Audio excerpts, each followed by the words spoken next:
Hi, everybody. It's Dr. Wendy Walsh. Welcome to my very short Wednesday night live stream. Get my t-shirt straight. It's always wonderful to see you and see where you're watching from. As you can see, I have my computer here, which is on StreamYard, streaming on LinkedIn, YouTube, Facebook. Where else are you guys watching from? So definitely put your comments here. Let me put the banner up to let everybody know that I'm going over to Patreon in a few minutes. So the first, thank you for your compliments. The first thing I love to hear is where you're all watching from. It's always a treat to know that you're watching from all around the country and the world. Look, Manila already. Hello from Russia. Hi. You have internet there that talks to us? For real? I thought you guys were cut off right now. Windsor, Ontario, Canada, great town. Oh, El Segundo, you're down the street. I'm here in Los Angeles. Let's see. Pawleys Island, South Carolina. It sounds beautiful. San Antonio, Texas. Hello, New Jersey. Hi, Utah. I'm watching for the comments over here on my other social media. Where are you guys watching from? Lisa in Santa Barbara. Hello, nice to see you. Roller Girls with us again from Vegas. Hi. The word I can never say, Duquesne, Utah. Fayetteville, North Carolina. Hello, always wonderful. What do we got there? Winston, Oregon, is that Oregon? San Antonio, Texas, Oklahoma, Nashville, Orange County, you're down the road. Florida, hello. London, hello. What time is it for you? Are you awake? Is it tomorrow morning, the middle of the night? What are you doing? Calgary, you're up the road, kind of, in the next country. Springfield, Missouri, Morocco, hello. Oh, another Angelino, South Carolina. Okay, so for those who are new to me, I'm going to give you like a brief little spiel, because if you're just logging onto this live stream and you don't really know who I am or what I do, you might be like, so here's the 1-minute elevator pitch. My name is Dr. Wendy Walsh. I have a PhD in clinical psychology. I teach psychology at California State University, Channel Islands. But while I was busy getting a midlife master's and PhD and nursing babies, I became really obsessed with the science of love because I studied attachment theory, and it was so interesting to me. In fact, my dissertation was, I followed 100 pregnant women for a year and looked at their romantic attachment style and then compared it to their ability to breastfeed or not. The hypothesis being that breastfeeding relationship is probably the most intimate relationship on our lifespan. Sorry, guys. And as a result, people with an avoidant attachment style might be more vulnerable to our culture's barriers to nursing. Like, I had to get back to work. My mother-in-law wanted to give the baby a bottle, et cetera, et cetera. Anyway, along the way, I wrote 3 books on relationships. Maybe you've read some of them. The Boyfriend Test, how to evaluate his potential before you lose your heart. The Girlfriend Test, how dateable are you really? And the 30-day love detox, how to purge yourself of bad boys, cheaters, and commitment phobes and find a real relationship. I really believe that love is more about skill than luck.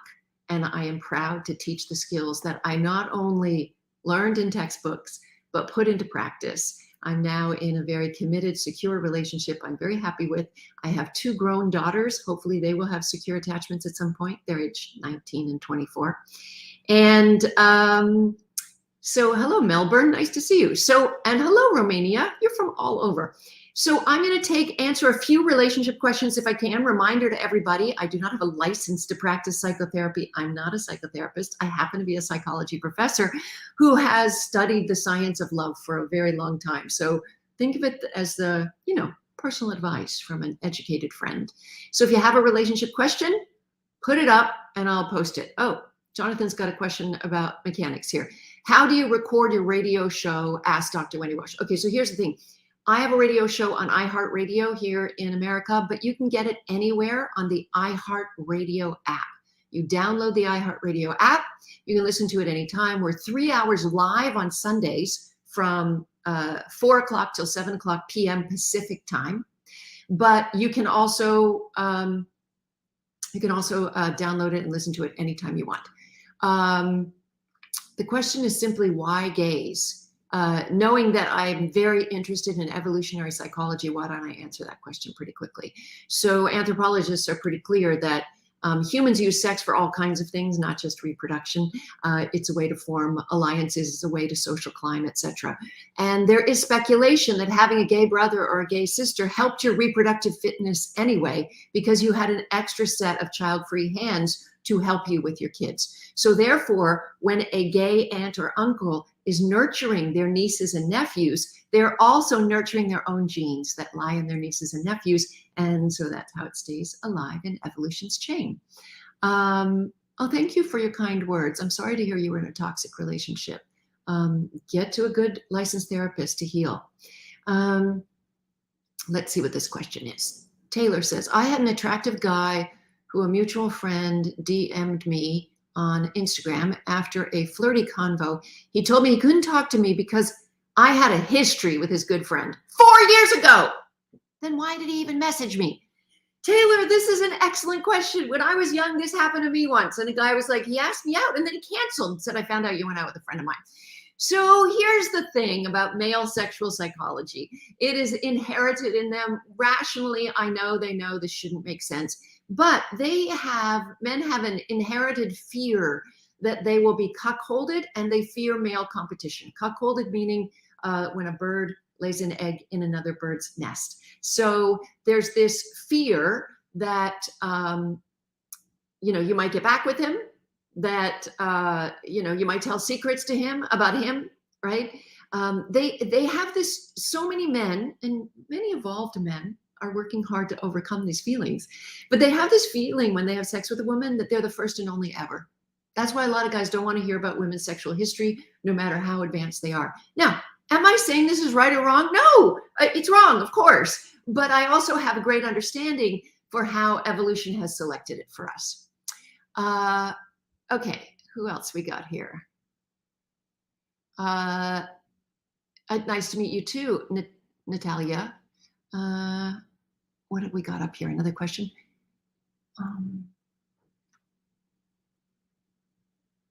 Okay, so you're a coach and all the moms hit on you and you're not interested. So you have to be clear, and you have to be clear over and over again. I use the example all the time of parenting, right? So you have this 2-year-old, you say to the 2-year-old, you can't go in the cookie jar before dinner, but they don't actually know a rule is there. In adult life, we call it boundaries. They don't actually know a boundary is there until they test it. So they're going to try a second time and a third time. And I should say this about human mating, that we always love something more if we have to work for it. So the first no is always an aphrodisiac.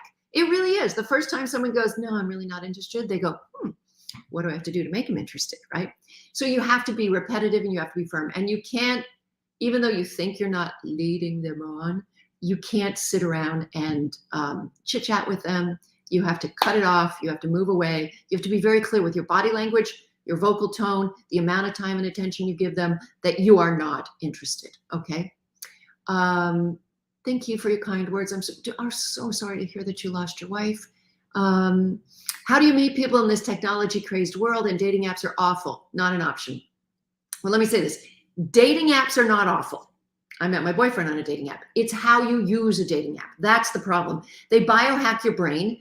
And all these people are like just bored and swiping and bored and swiping for entertainment. They don't actually want to date. So that's why it's really important that you actually use them correctly. If you follow me, I give advice all the time on how to use dating apps so that you can narrow down your choices. I'll just tell you rule number 1 right here because I don't have much time. It is only match with 2 or 3 people at once so that your brain does not suffer from paradox of choice. Paradox of choice means the more choice a human being has, the less likely they are to make a choice. And when they do make a choice, they don't value that choice as much. They're thinking about the bigger, better deal that might have gotten away. So it's really important you only match with a couple people at once, and that you do not date on the app. Don't get into long strings of text. These are not pen pals. You quickly ask for the number or give the number and get on the phone and do some interviewing, right? Have a nice chatty conversation and see if you want to go for a coffee after that.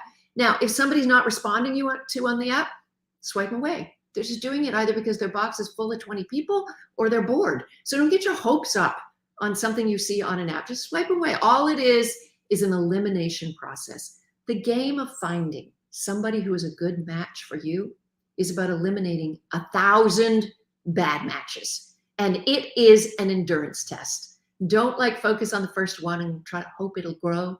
It's an endurance test. Natalia's got a good question. I'm a single mom of 7 with a 7-year-old son. What would be the right time to introduce my child to the person I'm dating? As long as you can keep it a romantic compartment, I'll get it out. As long as you can keep a romantic compartment away from your child, the longer, the better. Here's why. Even if you end up breaking up with this guy, children form attachments. They start to see a revolving door of parental figures. Do not involve your romantic people in your family life. I know your time is limited. I'm hoping that maybe the father of your child has some childcare and you can do your romantic compartment then. I don't think kids should be involved for at least a year, at least until you've been seeing each other a year. And then keep it light, like, oh, it's just a friend, mommy's friend, coming around or whatever. I want to talk me up with a 65 years old woman. Oh, well, that's not quite me. Question. Jonathan asks, what do I mean by secure? So having an attachment style that is secure, somebody with a secure attachment style can give and receive love comfortably and freely. They don't have to use manipulative tactics to get people to come closer. They can say, hey, I miss you, babe. And then they're in hopefully a secure relationship with the person who goes, oh, what do you need, right? All the dating apps are good. It just depends how you use them, by the way. So having a secure attachment style means that when you get in a relationship, there's no anxiety. There's a feeling of peace, calmness, and joy. And I know it because I experience it right now. Okay, I'm going to answer one more question. And then the other reason I'm here is I'm going over to my Patreon Zoom room because it starts at 6:30 in about 15 minutes. So let me explain what my Patreon Zoom room is. So people join for a monthly, as low as $4 a month. But if you want to come into the Zoom room, it's a little higher. You can get my books there, The Boyfriend Test and The Girlfriend Test. You can get articles sent to you every week. You get private Zoom rooms with me. We do a drawing.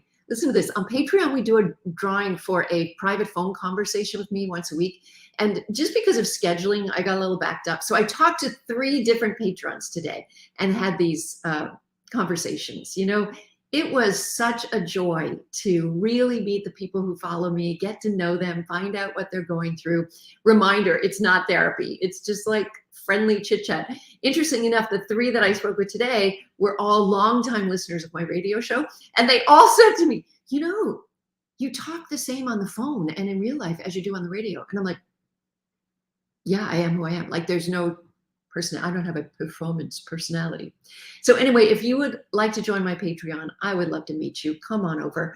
You just go to patreon.com/Dr. Wendy Walsh. That's patreon.com/Dr. Wendy Walsh.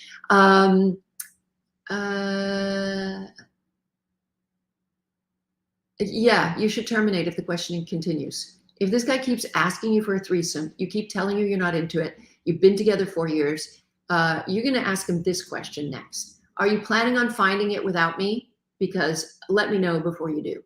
Just be firm and ask for honesty. That's what I'll say. Okay, I got to go. I'm going over to my Patreon Zoom room now. Come on over. It's patreon.com/Dr. Wendy Walsh. I'm there at 6:30 p.m. every single Wednesday. Also, listen to my radio show, The Dr. Wendy Walsh Show on KFI AM 640 Los Angeles. We're live everywhere on the iHeart Radio app. Thanks for being with me. It's always my pleasure. Okay, let me end StreamYard.